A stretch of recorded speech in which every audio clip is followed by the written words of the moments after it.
Hi, honey. Hey, Bo. How are you? I am good. I'm a little tired from a long weekend and a little high, and we have quite a bit to catch up on since it's been 2 weeks? over 2 weeks Over 2 since weeks? our last episode that we recorded in Rome. Yes. So we've been home for in 2 weeks now. In our robes in bed in Rome. Yep. Overlooking the Colosseum. So yeah, we've been home for 2 weeks now. I know that we have tons to catch up on. Yes.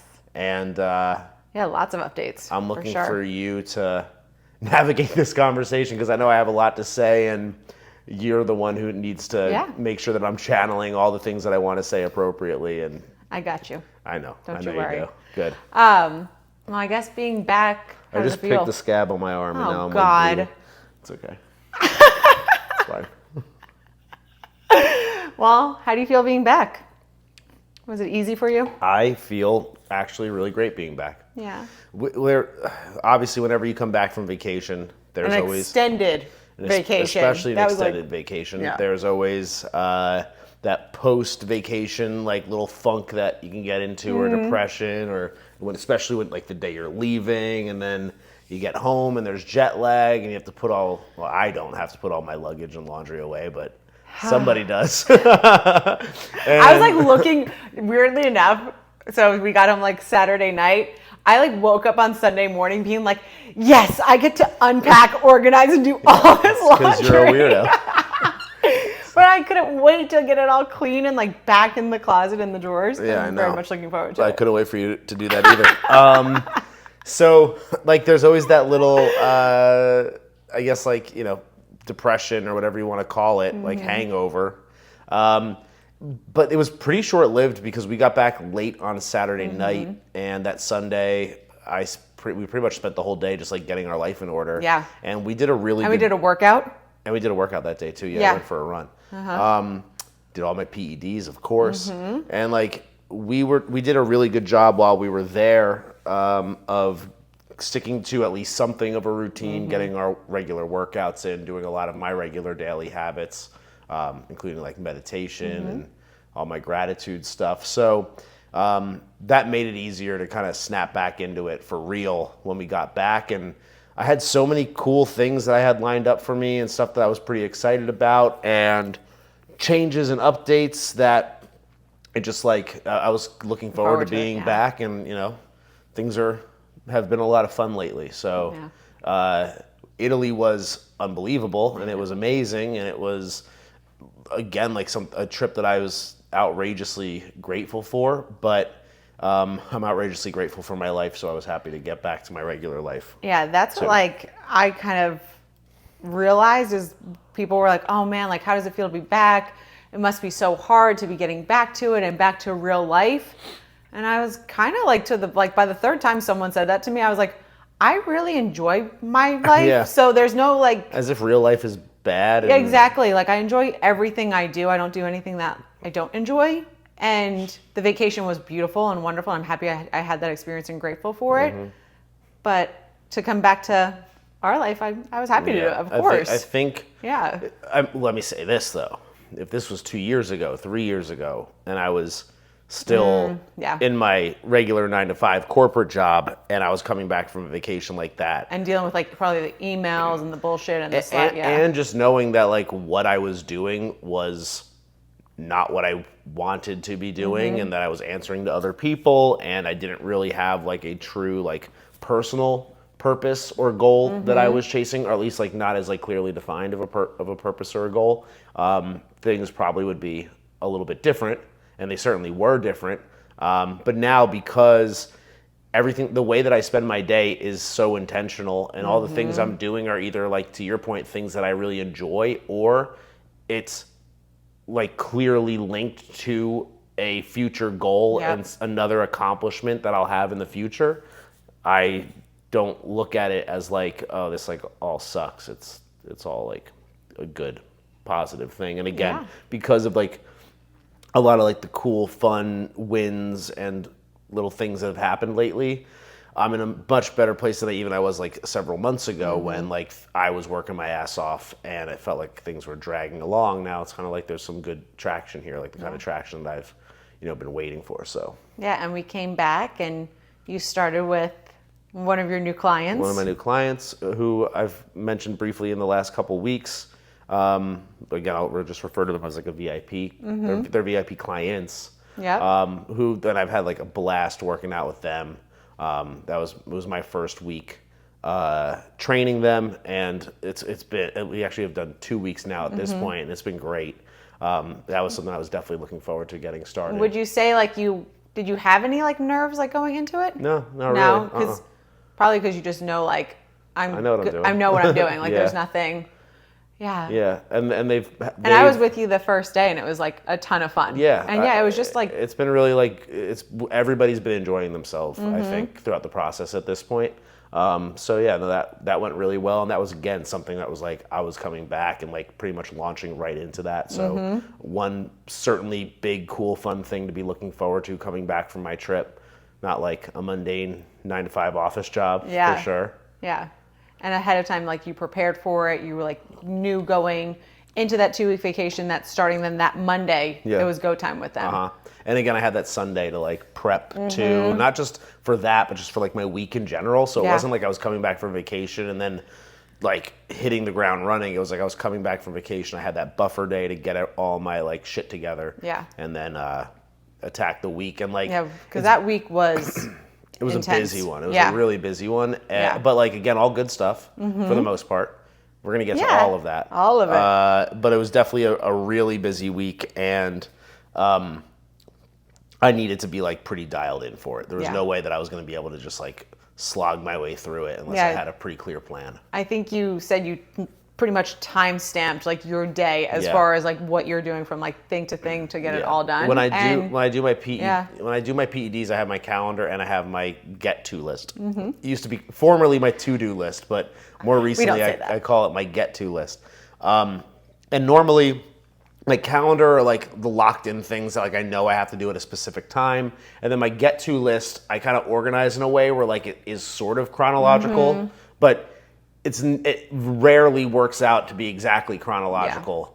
A lot of times I'm like bouncing around and like getting ahead, getting stuff done, and then going back. But that week I wanted to make sure, because there was so much happening and so much going on and I needed to accomplish so much and catch up on some things, I wanted to make sure that I knew exactly what I was doing at every moment of the day. And again, like I've been meditating in the mornings a lot longer lately, and it's been How long? about an hour every morning, Monday through Friday at least. And that doesn't mean that I don't do it on the weekends, because sometimes I do. It's just maybe not as long or not as Yeah. intense. But I've been Monday through Friday, an hour in the morning, waking up earlier to do it, kind of like building it Yeah. into like my already existing process. And I've said in the past, normally I was doing like, a while back it was 15 minutes. Then for a long time it was like 20 to 30 minutes. Then on occasion that was as high as like 40 or 45 minutes, and now it's like regularly at an hour. And that has allowed me to start my day with like full clarity, tunnel vision, and presence. So even though like that week was packed back to back, with a lot of different things, and like it's not like my regular work day is like me doing the same thing over and over again. It's like me having to like shift perspectives, or like what kind of like thinking or problem solving I'm doing.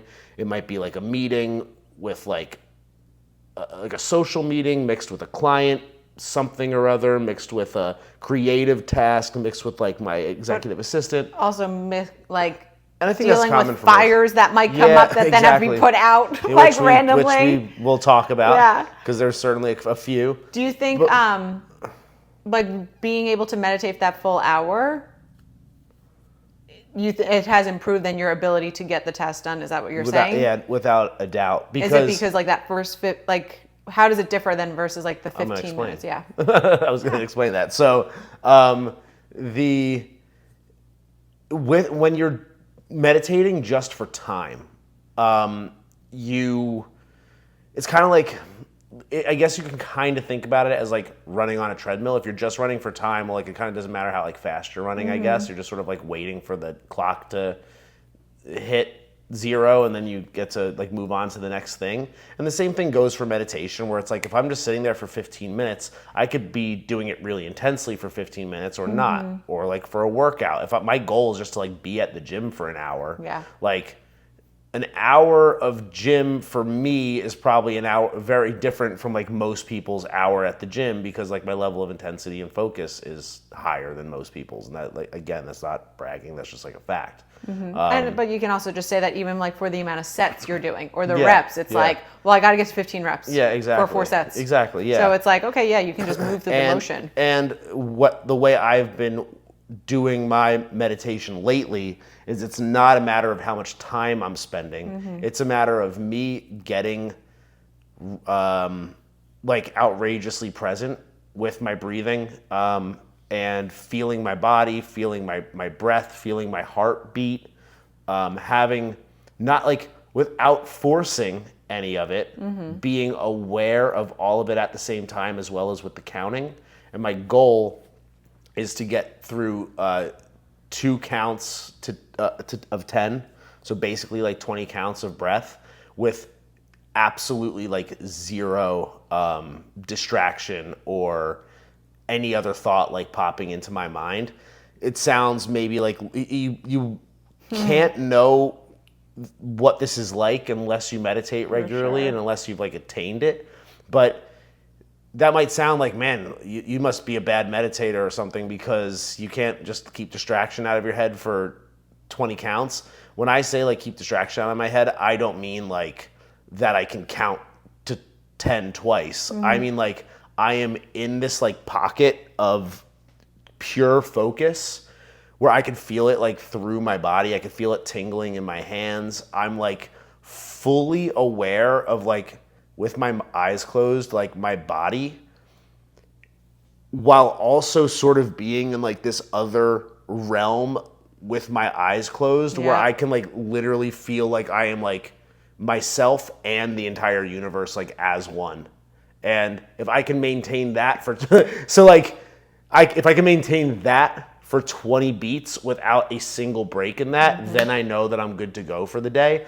And it has paid off. That extra time that I'm spending has paid off tremendously, because if I can do that and start my morning that way, then like when I have a week like I had where it's back to back to back with different things, and again like shifting from like one thing to another, I am always 100% present. Like my mind is never going anywhere else, and you just like skate through your day that way, and you skate through the tasks and you skate through like the problems and challenges and obstacles that come up, because you're so present that like you're not thinking about the emotional aspect of like something happening. You're not getting like, you're not allowing yourself to get emotional or have these feelings and like figuring out what to do.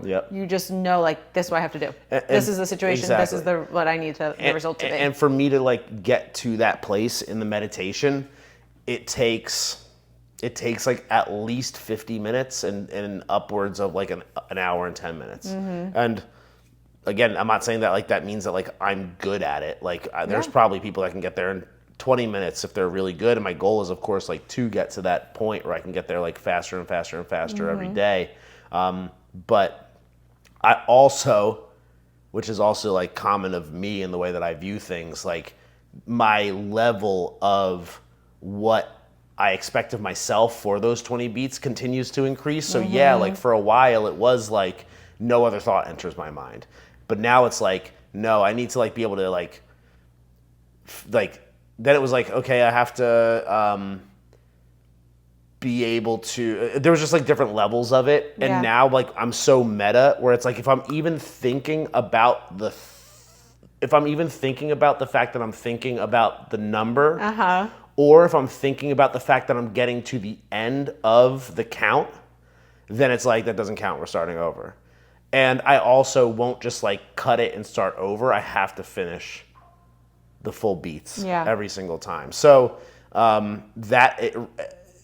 it's I know that like for most people, the idea of like sitting there with your eyes closed at the beginning of the day and like just breathing and counting for an hour, that sounds like a lot. And I'm not saying that it isn't, but I'm saying like that the payoff has been outrageous. It's a priority for you. Yeah. Like it helps you and you see the value in it. And so of course you're going to stick with it instead of sitting and watching a podcast for an hour or like watching TV for an hour, or scrolling through Instagram for an hour. You're using something to strengthen your ability and to be successful throughout the day. I come out of it and I'm just like out of a cannon. It's like I have like pure clarity, tunnel vision, all the little things that could have bubbled up or could be distracting me or could be bothering me. I've spent that hour like removing those from existence, basically. Like it's not like I'm getting past them and like pushing them to the side.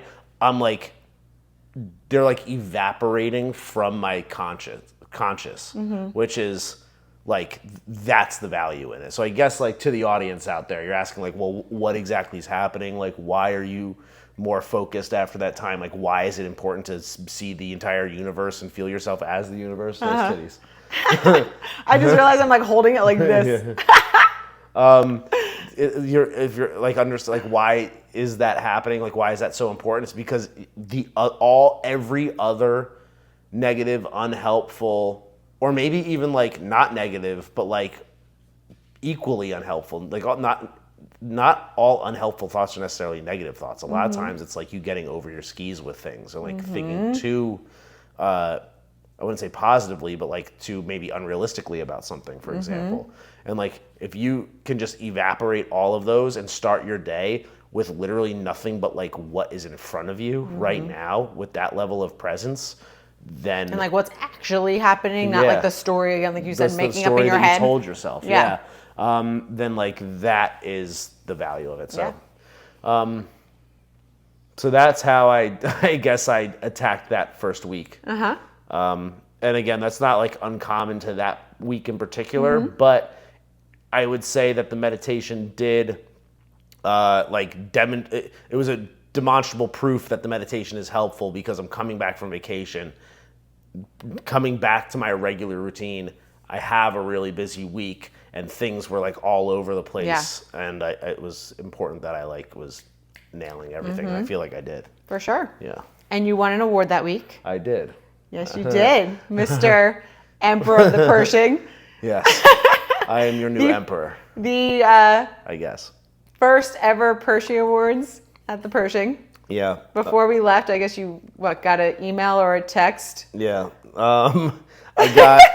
I thought this was a joke when you sent me I didn't know. I mean, I still think it might be a joke. I honestly don't know if it's a joke or not. But it was. Yeah, I got a text saying that it's going to be like the Pershings, which is, for those of you who don't know, it's a private members club that's down the street from our house. We talk about it all the time because we spend a ton of time there. I do a ton of my work throughout the week from the coffee shop down the street. They have like a co-working space. I've hosted a couple events there. I had my birthday there last year. It's just like our little like fun down the street, like most people might call it like a third place kind of thing. Where like I go there, I smoke cigars. They have awesome food. We'll go there and have a drink. If we're not spending the entire night there, sometimes we'll like start there for a drink before we go out, or even like end our night there on the way back home. And it couldn't be more convenient, like right down the street.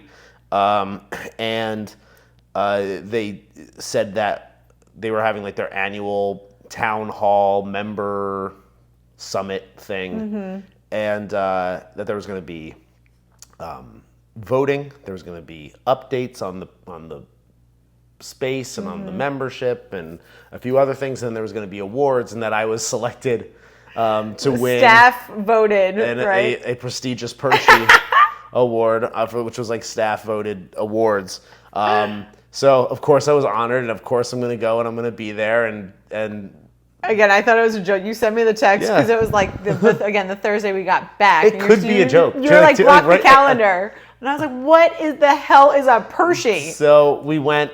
And it was actually really cool. Like it was a nice night. Of course, they did a great job. Of course, they always do. Every event there is awesome.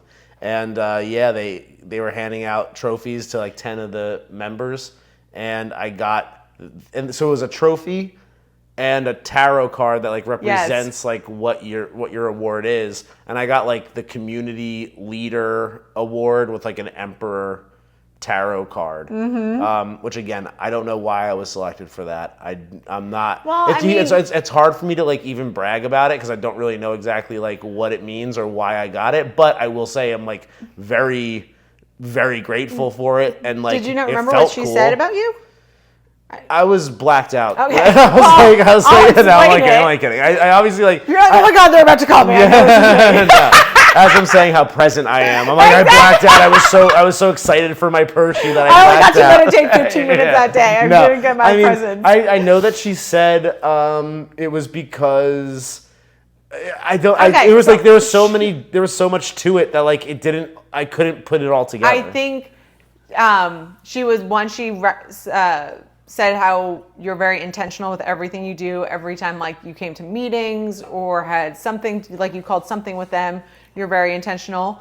All leg again. Oh, of course. You started the man's like discussion group dinner thing. So you like run and host that. You've talked to them about doing fitness things. You're very involved with the community side of it and naturally just had that leader mentality. So, and people see that in you, and so they obviously come to you with these ideas. Like they came to you to like host the man's dinner. Yeah. So it makes sense that you would be the community leader and therefore the Emperor card. The Emperor Tarot card. So, but it was really funny. I'm not making fun of it at all. Like it's not. It's I was genuinely like grateful and honored.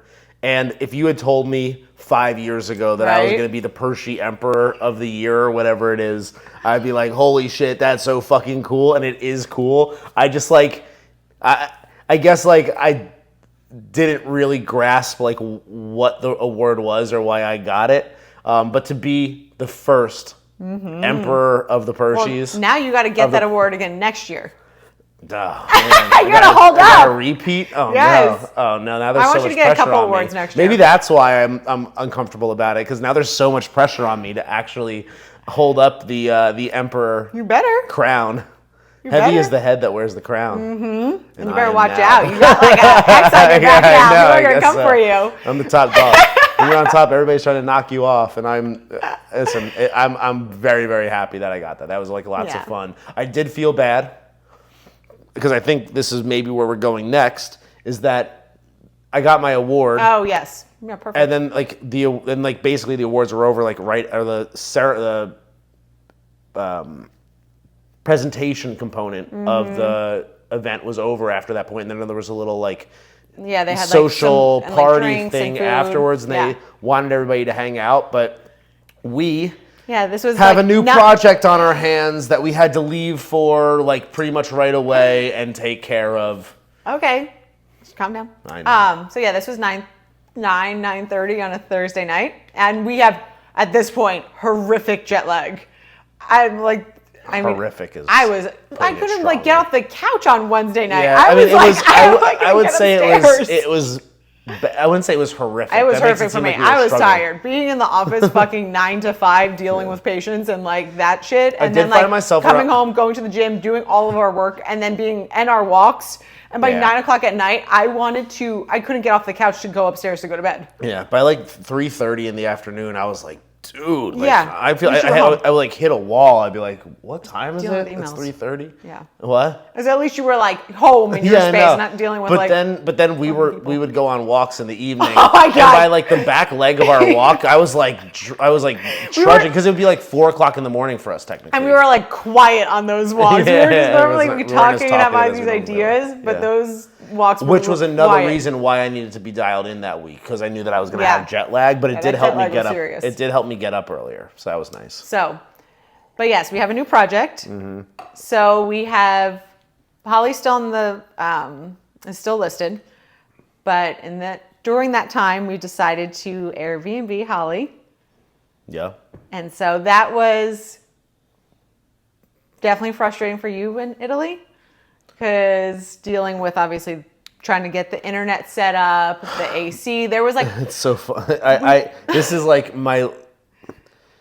We don't have to talk about it. No, we're going to talk about it. I hate talking about I this. know. Because you don't hear me use the word hate often. You don't hear me like get really genuinely like angry or frustrated or upset with things often. And you did just last night. And last night I did. Yep. And I have been, because this, I thought that we were going to be able to sell these houses this year really easily and walk away with a few $100,000 on top of like what we have saved. I really thought we were like going to be several $100,000 above like where we are right now. Not that that was needed. That's I'll say this. The good news is that that extra money was like a bonus, happy, like we're like extra good. Yeah. If that came through. But it's turned out, of course, that like with the market the way it is and with the interest rates the way they are and like the amount of inventory that's here, especially in East Austin, that's not the case. We are waiting for these houses to go, and the market is getting better now, like legitimately. We'll talk a little bit about that here. But I was just thinking that we have these two beautiful houses in great locations. In great locations, in coveted areas. They're relatively new homes, like they're new builds when we bought them. Yep. And I'm thinking like this will be, a no-brainer. Like even if we don't walk away a few $100,000 up, like we should be able to like move them. And it's it's gotten to a point now where I have to, on top of everything else that I'm doing, manage this Airbnb over there, which like, it's not like it's gonna like be making us buku bucks. It's gonna, if we're lucky, break even, basically. Like that's really like the best that I think we can expect from it. Yeah. And that means not just. But it's also, I know it's a lot of like effort and time, like especially in this like front end that we experienced the week we got back from Italy.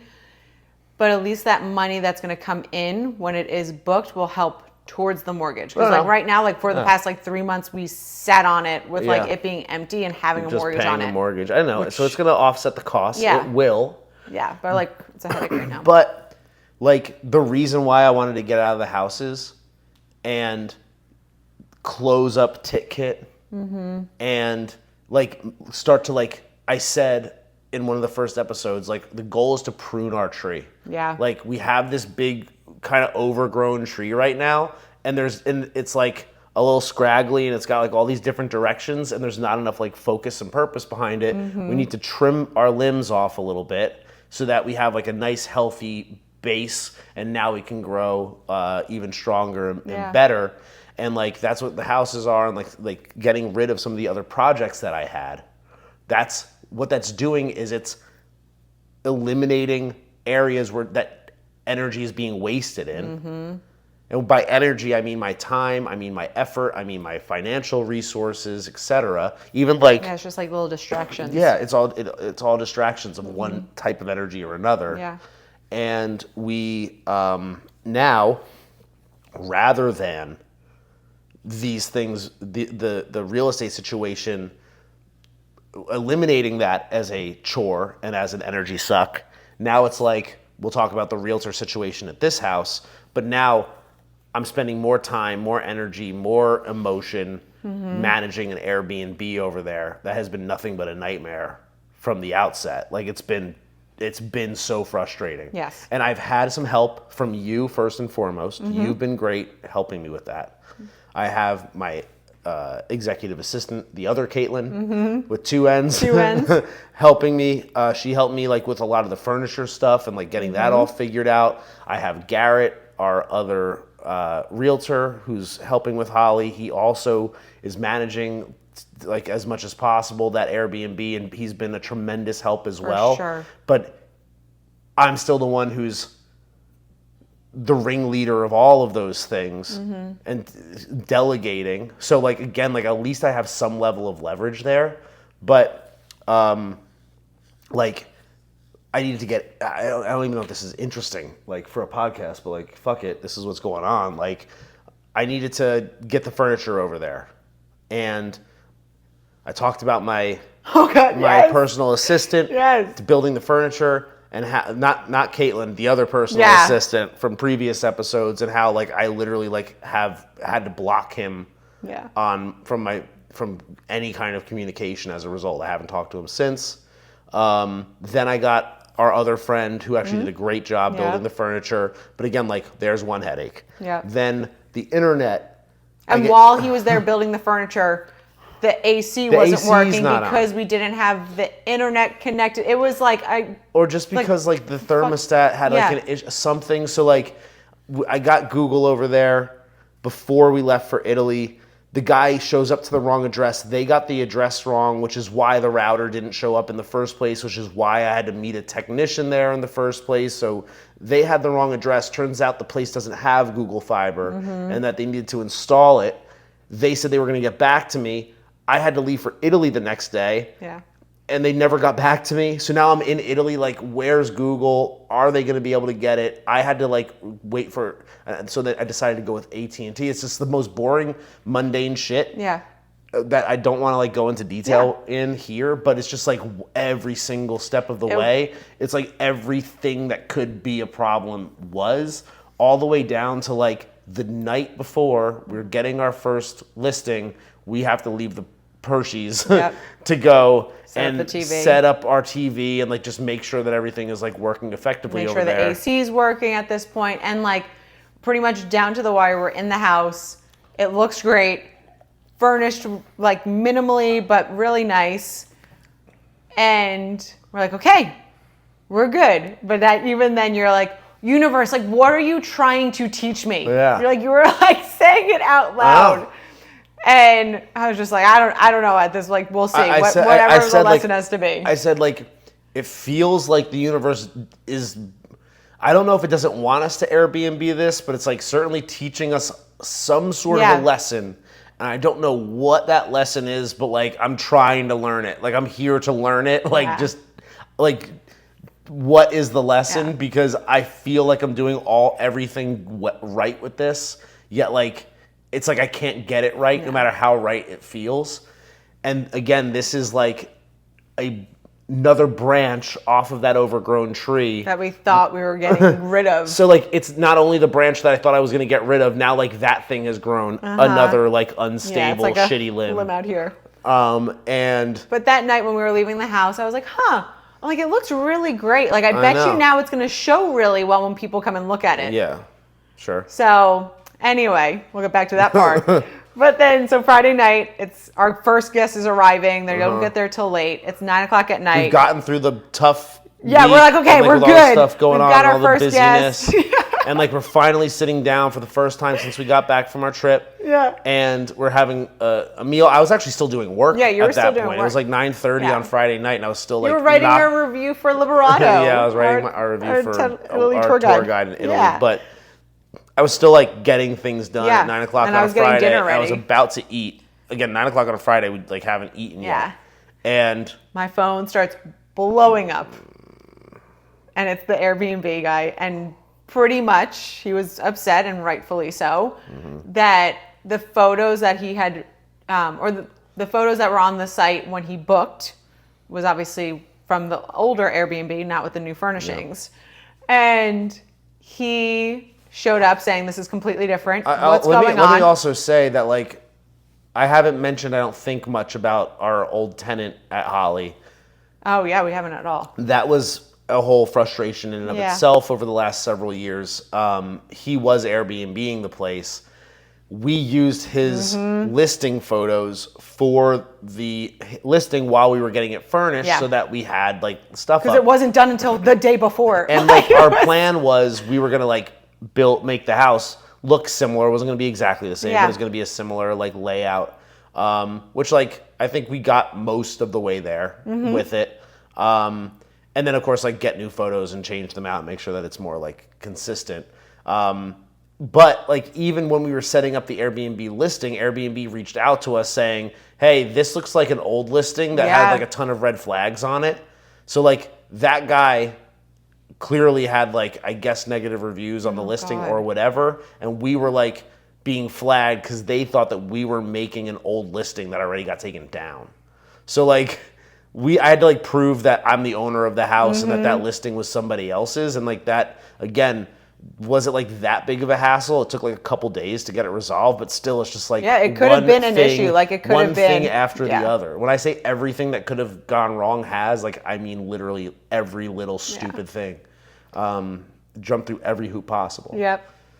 So I'm not a negative person. Like this is me makes you being negative. this is me being like super negative right now because like it's so like disgustingly frustrating. I know. Up to this point, and the fact that we even are doing it is frustrating, and the fact that like every step of it is frustrating. Yeah. So yes, he reached out to us on that Friday night telling us that he's confused because the listing looks different from the house, and he was really like upset about it. And he basically was like, call me. He said, call me. Yeah. And I could have had Garrett, who's technically managing the property, reach out, but quite frankly I was like, I can handle this better, and I shouldn't like sweep it under the rug and offload it to somebody else. Like we fucked up, we set improper expectations. I have to own that.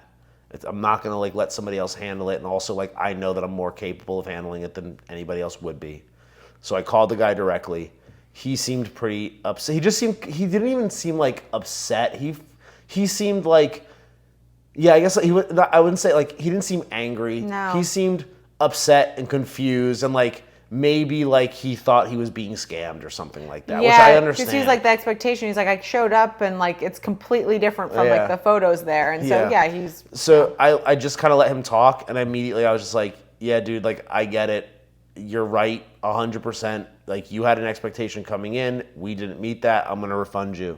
And he kind of kept like going on and on about it, and I was like, dude. Yeah, he's like, this ain't cool. This ain't cool. And Jarred's like, or you're like, I understand. Yeah. And you're 100% right. I apologize. It's completely wrong of me. Like, you had to say like you kept. I'm getting dinner ready. I don't think he like believed me that I was gonna like refund him. Like I also don't think like he was expecting me to like not put up any kind of a fight. I was literally like, you're right, I'm gonna refund you. I think he was like expecting to have to continue to fight for it. For sure. And I was like, dude, I hear you. We're good. Yeah. We're gonna refund you like everything. Like sit tight. Let me figure out how to do this. And like that night I refunded him. So now it's like 10:30. I'm like on Airbnb, like refunding our first guest. I was basically like, dude, just don't give us a bad review, please. Because that would have basically because it would tank the listing moving forward. So like, again, there's that. And then last night we're out, and it's probably 10 o'clock or so. We're out with friends having dinner. We're going to meet up with some other friends for some drinks.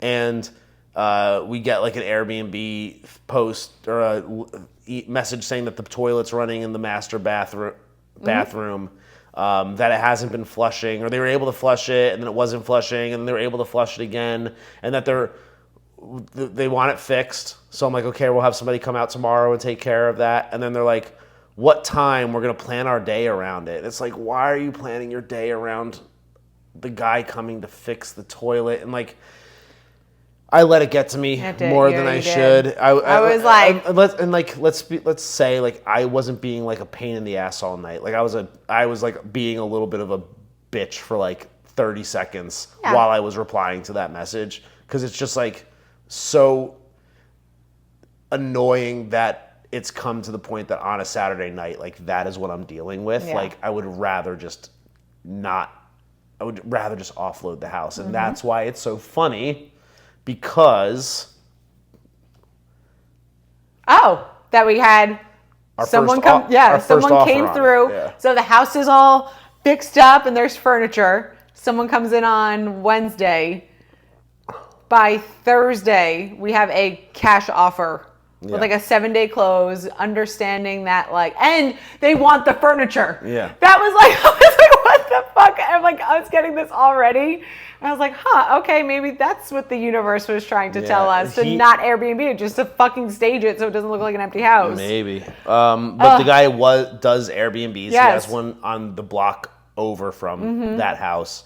And he gave us an offer. The offer came back well under asking. This is the first offer This is on our first anything. offer on either of the Yeah, houses yeah.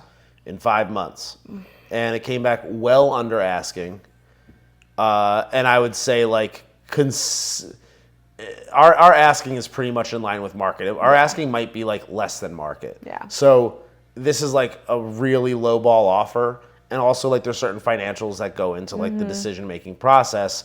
And we countered back with what I thought was the right thing. I think taking it was, even to this day, I don't think taking it is the right move. Yeah. I don't think that like being up near our asking price was the right move. I countered with a number that felt like A, genuinely fair, and B, like met the certain like dollars and cents metrics that like were important to me exiting that investment.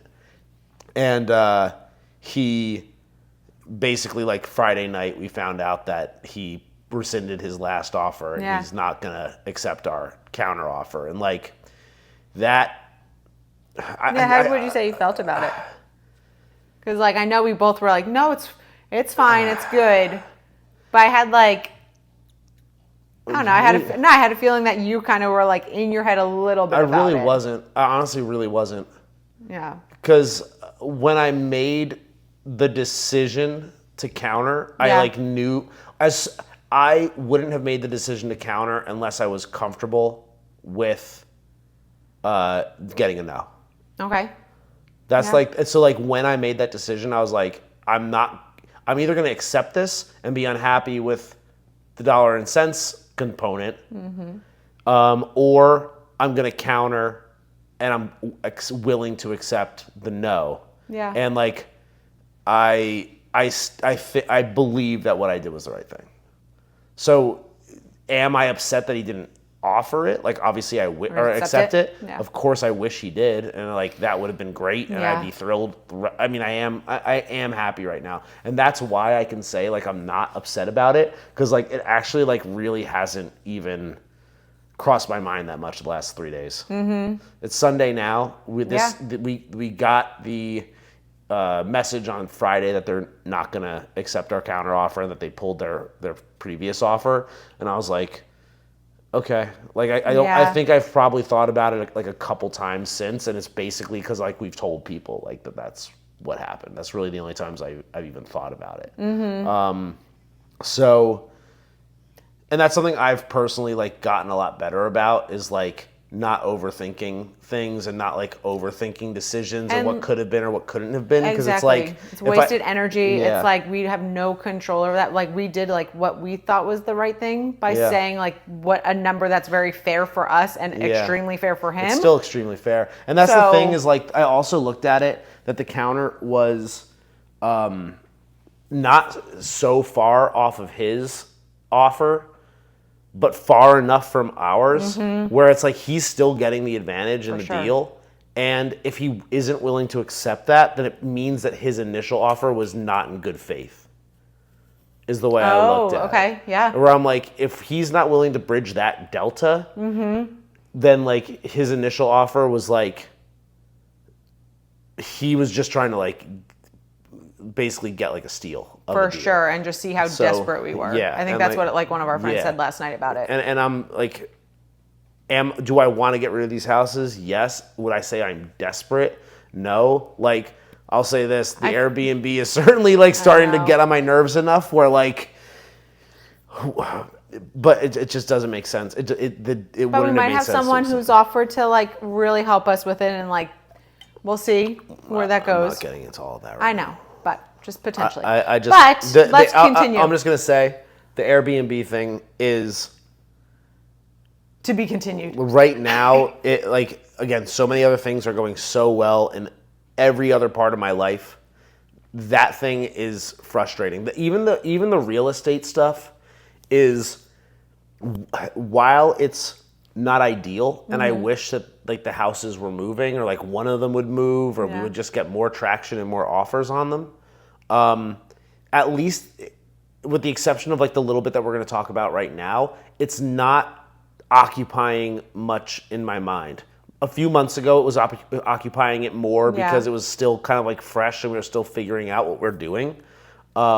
Now it's just sort of like, okay, it seems like it's up to the market and it's up to the very few minor decisions I make. It's not like something that I have to manage day to day, week to week, like the Airbnb over there. So at this point, waiting for the houses to sell is something that I've evaporated from my mind largely, like through that meditative process, I would say. Like I've evaporated that as like a burden on me energetically. But the reason why the Airbnb is frustrating is because like I literally day to day have to manage that and spend time and spend money and like more money and more time keep going into it than like it probably is actually worth. So that's why it is the thing that's like eating away at me right now. Well, it's gonna sell. It will sell. I know. Interest rates are down. And I hope you in the audience appreciate this vulnerability of us telling you like everything about our financial situation and our real estate situation. I mean, it's and all of fucking this. real life. It is real life. It's like, I what's know. happening? But, and we have like a lot to still cover. You gotta stop talking a little bit. But we have some changes for Weberville. Yeah. You want to talk about this? I mean, I don't know what is worth saying about it. We hired a new realtor. It's one of the people that called us while we were in Italy. So our plan was, we were with another realtor for a while. Again, is any of this interesting? I don't even know. But like, we were with another realtor for a while. That realtor was doing like the typical Austin realtor stuff, which is nothing. Like, I'm just going to come out and say it. Like, the typical Austin realtor motive or like standard operating procedure is literally to do nothing. They sign up to list your house and then the house sells. They like list they don't it, have to hustle. They list it. They put a sign outside. Yeah. Maybe they do. They'll send out emails and do digital marketing. Maybe they do a few open houses. And then, like in the past, that was enough for people to just come in and snatch it up for above asking. And now they don't know how to deal with like a down market. How to work. Joy, stop. So that was abundantly frustrating to me. So. And I mean, maybe talk a little bit about that. Like, maybe we won't go into all the direct, but like the conversation you had to have with that realtor. Yeah. In the sense of. We had to cut for a second because Joy decided to be annoying and start barking at the dog in the yard next to us. So we gave that realtor, at the end of July, his contract was up, and I was like, dude, I don't think this is going all that well. Like, I'm not seeing like enough from you. They turned on the jets like a little bit more in terms of like the effort that they were putting in, but it was still like nowhere near like up to par. And we gave him through the end of August because we were thinking we're going to be leaving for Italy at the end of August. It gives us like time to take the listing down. While I'm in Italy, I'll be getting calls from realtors who I know will be offering me like the moon and different services and maybe lower commission rates or like just I want to explore my other options and play the field a little bit with these other realtors. Then we'll reel it. Like, it gives me a couple weeks to think through it and like explore my options, and then we'll relist when we're back. And I was very clear about that with the other guy, like the previous realtor. And sure enough, we did. They didn't do shit throughout the course of August, like, to be clear. Like, yeah, I think they did like 1 or 2 open houses. And the very frustrating piece about this, and like I think you said, like, what's interesting about this, or how is this like helpful, is the idea and just like helping people understand like status quo and just being like not aggressive in like the sense, especially when we are trying to sell this house, and being very direct with like the realtor towards the end was very important. And it was just frustrating. Like, we would have open houses, we would have showings, and you would have to follow up and be like, hey, what's going on? Yeah. Like, you have to like, we had to like speak up for ourselves, or else like we were just gonna just like go and be like, okay, open house happened and nothing happened. We would get a text saying, could we have an open house on Saturday? We would spend the time to block off our calendars, get the dogs get out of the the house. dogs out of the house, clean the house, do everything that we need to, make sure that it's looking good and decluttered and ready for an open house. Put the drugs away. Put the drugs away, put the guns away. We never did that. And then, like they would show up, we'd be gone for a few hours, we'd come back afterwards and like not hear anything from them, and we would have to reach out and be like, so what's going on? Where's the, like, how'd it go? And then like, it's not like it was an immediate response. After a couple hours, I get a text going like, pretty slow today. And it's like, that's like the extent of the feedback that we're getting. We'd have showings that like half the time wouldn't show up and the other half of the time we weren't getting feedback on. So it was I thought, okay, you've had the listing for a couple months. I'm going to give you one more month. I'm going to be clear about like my expectations, see how you do. They did a little bit more over the course of that month. And like, I'm not going to say their names or anything because like, I'm really not trying to like shit on them or make them like look bad or anything. But like, it is like kind of average and pathetic. For sure. The level of like service that the most realtors in Austin like offer. And it's not just them. It's just like the standard operating procedure because, and I know that, because we were getting a lot of calls from realtors while we were in Italy.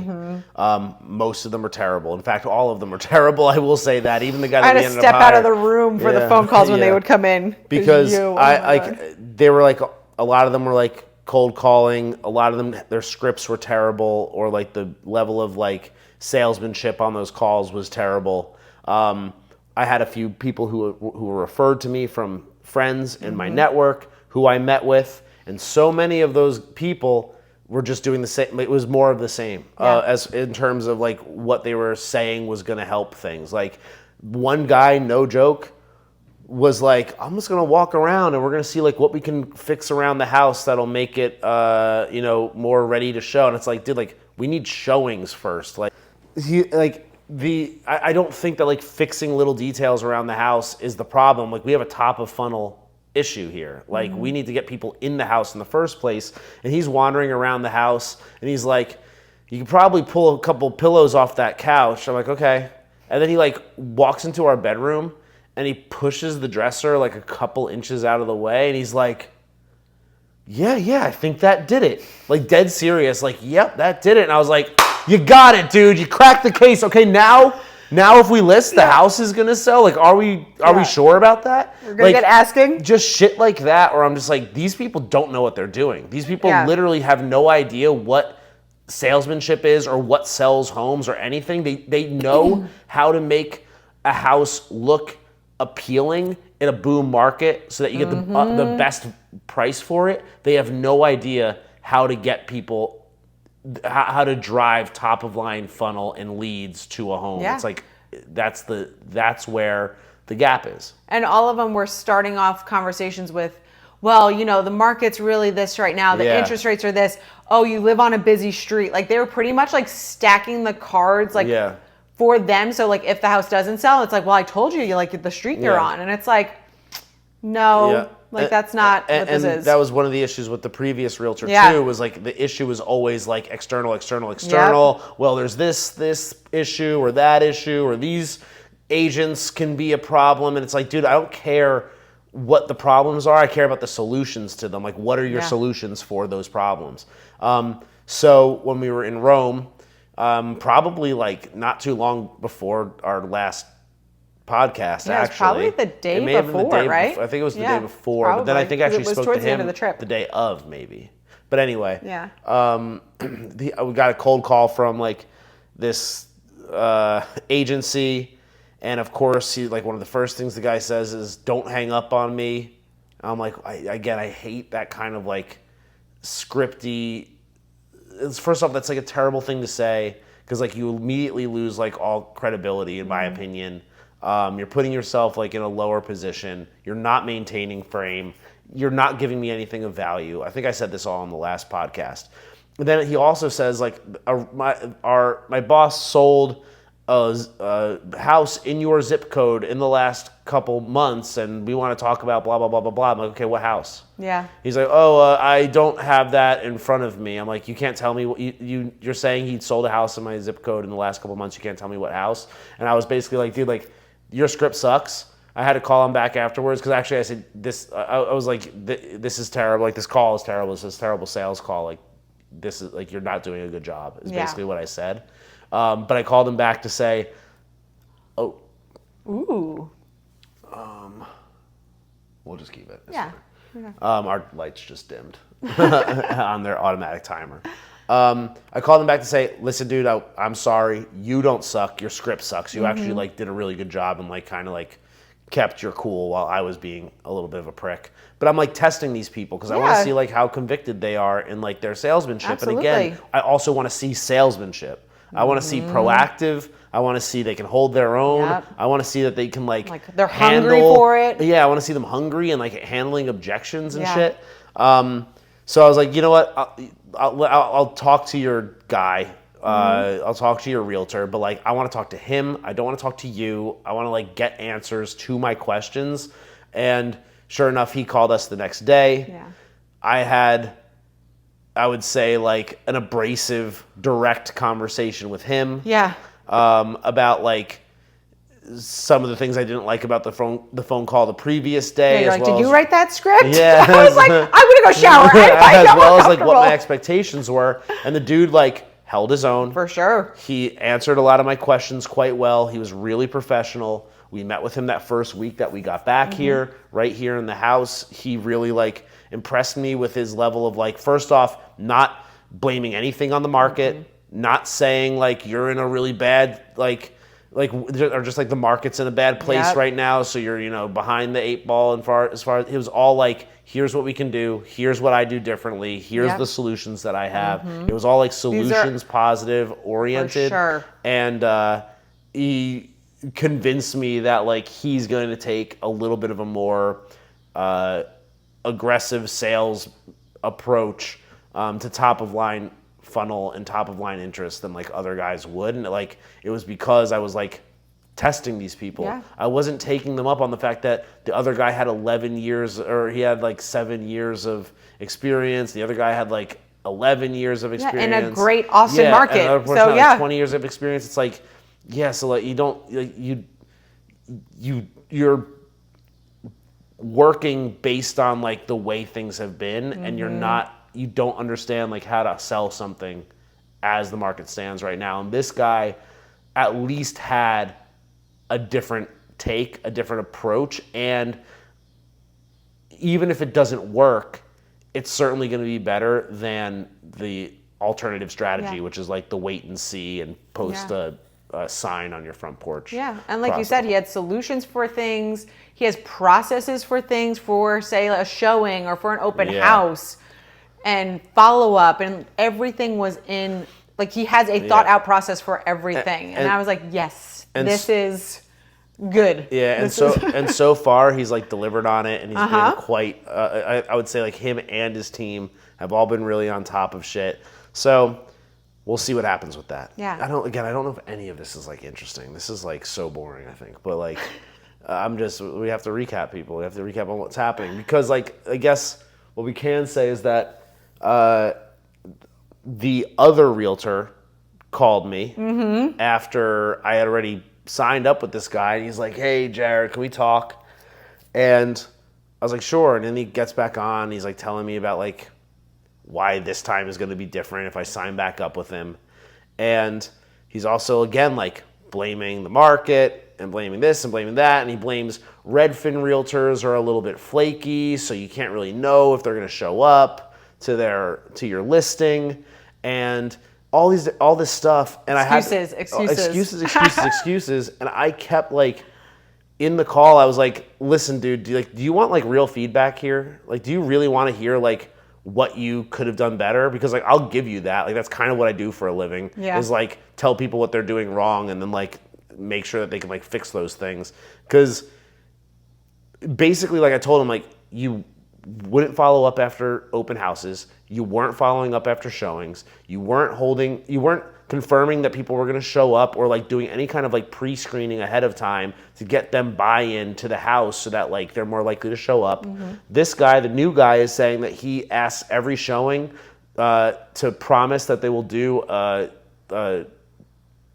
feedback session, a 5-minute feedback call afterwards so we can get some sort of feedback on their thoughts on the house. I'm like, you didn't do any of that? Yep. And he's like, well, that's, I guess we could, but that's not like standard and you can't always guarantee that. It's like, I don't care, dude. Yeah, so why do you want to be standard? Yeah, like what the fuck? And it's like, I don't care, like that's something you could have done. And then he goes, and then a lot of these showings were with Redfin realtors and you can never really like be certain that the Redfin realtors are going to show up. Like, here's the problem is like, it's your job to figure out how to handle the Redfin realtors. Mm-hmm. Like, you're a realtor. I'm going to bleep the name there. Yeah. But like it's your job to figure out how to manage these Redfin realtors. If you know that they're different and you know that they're less reliable and that their clients basically just like click a button to request the showing, well then you need to have a process to reach out to them ahead of time, to have some sort of a pre-screening, to confirm that they're coming, maybe several times, to get some information from them, and not tell me that we're gonna have a showing that now I have to like move my entire day around, get out of my house, move the dogs out of the house. And then like, I don't know what the answer to that problem is, but that's what I hired you for, is to be the answer to that problem and like find the answer to that problem. And like so I asked him, I said like, what are you gonna do next time you have a listing and a Redfin realtor requests? Like, what are you going to do differently in that event? It's like, if it was me, I would have noticed that pattern after the second time or the third time, and I would have fixed it. Yeah. You're just telling me that it's a problem, and you're not working to fix it. So, like, that was like one of many things that like I had to get on his case about and be like, I even asked him, like, how long have you been doing this? I've been in real estate since 2019. I was like, okay, so the good times. Yeah, exactly. That's what I said to him. He's like, well, not necessarily because I was in sales before that. I'm like, well, dude, all you know is being a real estate agent in Austin during like the boom years. Yep. You have no idea what you're doing right now. Like, you have no idea how to manage this. Like, I think it's on you to like recognize that and then realize that you have to make some changes in the way that you handle your business depending on how the market is, and you can't just keep blaming because all I'm hearing is excuses. And like, as I'm even saying this right now, like, you're barely even like sticking up for yourself. Yeah, I would guess. Yeah, like, what was his like reaction to that? He was basically just like, well, I do see what you're saying, but that's not how it normally is or done, or this, that, and the other thing. It's like, I don't care how it's normally done. I care about like what gets results, and like you're not getting results, and and again, like, all you're doing is looking for things to blame as opposed to going like, what could I do differently? And like, I think that this guy, the new guy, has a lot of like different tactics and different strategies that at the very least are different, and will, whether it works or not is like obviously up in the air, but like we know what wasn't working. So like that's where we are as far as that goes.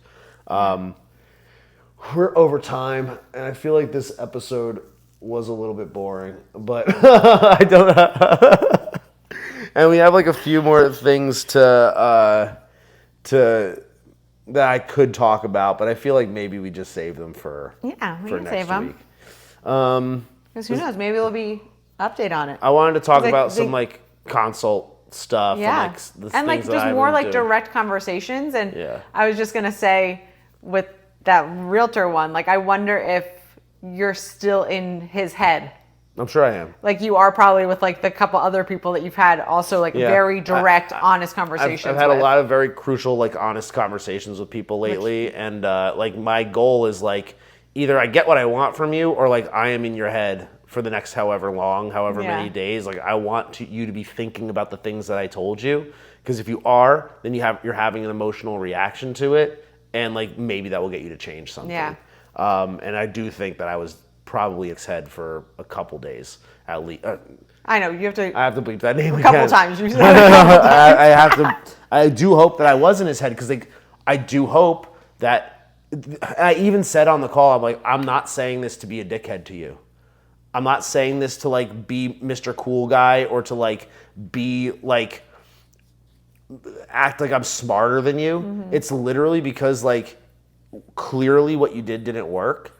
And I'm hoping that next time when you're working with somebody, like maybe some of this will like sink in, and you'll make a couple of changes, and you'll be able to sell that person's house. help them in the future. Yeah. And maybe next time you get a Redfin realtor, you don't just like cross your fingers and hope and pray that they show up, but like you actually reach out to them and you make an introduction and you confirm that they're coming and you ask what their client is looking for. Yeah. And then you ask for some feedback after the fact. And like you can still do that, and you're increasing the likelihood that they're going to show up because now they've made like an investment in that particular listing and in that particular house. So like, and that's just one example again, but I am hoping that like that actually like makes a difference for him.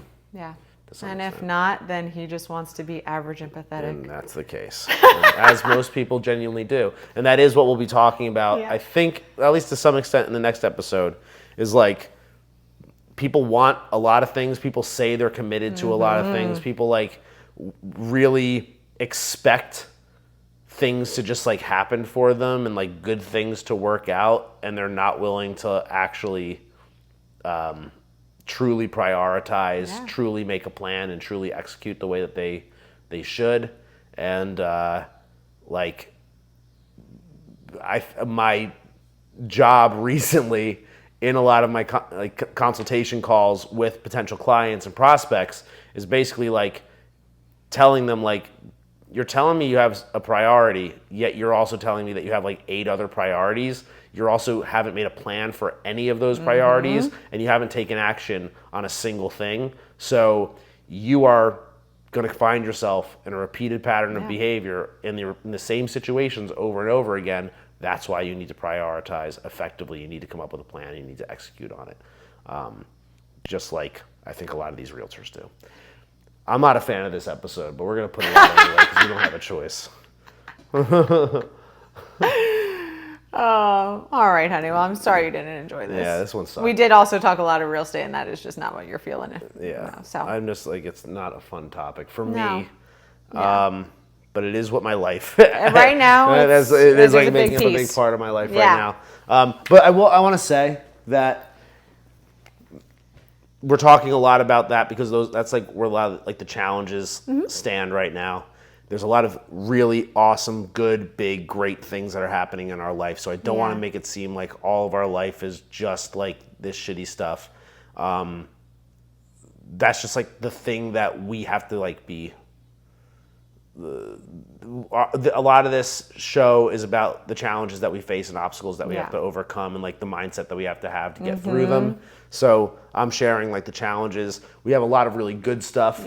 SUPERNOVA Couples Synergy Coaching is coming live here very, very soon. Our website's we have live. a website that's up, supernovacouples.com. You can take a look at that and see what we're up to there. True Fitness staging website actually just came up today, so I can show you what that looks like. We're like everything that we've built for these businesses is awesome. We have a photo shoot that we're doing coming up soon for our website and for some promotional stuff. We have my retreat in like a month coming up in a month. We have people who want to be on our podcast. We have good things. A lot of really cool, awesome stuff happening. But like that stuff like is continuing to happen, and we'll continue to pepper that stuff in. But these are the challenges that we face right now. So I'm sorry to everybody who listened to this boring episode. Or maybe it's just like I don't like talking. And I think it's probably going to be fun for people to watch you just being like a miserable annoyed little miser. Yeah. I'm such like a grump right now. I know. Well, go out for a walk or something. All right. See you guys. Bye.